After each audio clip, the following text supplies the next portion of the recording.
ছিল। ঢাকায় যেমন সিঙ্গেল পিস ভুট্টা বিক্রি করা হয়, আমাদের এলাকায়ও সিঙ্গেল পিস ভুট্টা বিক্রি করা হয় সিদ্ধ করে, পার পিস 20 টাকা করে।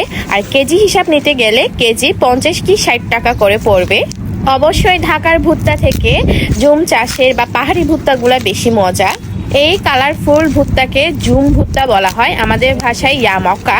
এখন ভুট্টাগুলোর খোসা একে একে ছেড়ে নিচ্ছি। দেখতেই পাচ্ছেন এক একটা ভুট্টার কালার ডিফারেন্ট। ভুট্টা আমার খুব পছন্দের। আর এখন বাজারে মিষ্টি ভুট্টা পাওয়া যায়, এটা আরো মজা। সবগুলার ভুট্টা খোসা ছাড়া হয়ে গিয়েছে, এখন এগুলো সিদ্ধ করে নিব। আমি জানি অনেকেই সিদ্ধ ভুট্টা খাননি বা খেয়ে দেখেননি, আপনারা ফ্রাই করা ভুট্টা খেয়েছেন। পরিমাণ মতো পানি ও হালকা লবণ দিয়ে ভুট্টাগুলো আমি সিদ্ধ করে নিব। ঢাকা শহরে এইরকম কালারফুল ভুট্টা পাওয়া যায় না, ইভেন আমাদের পাহাড়ি বাজারেও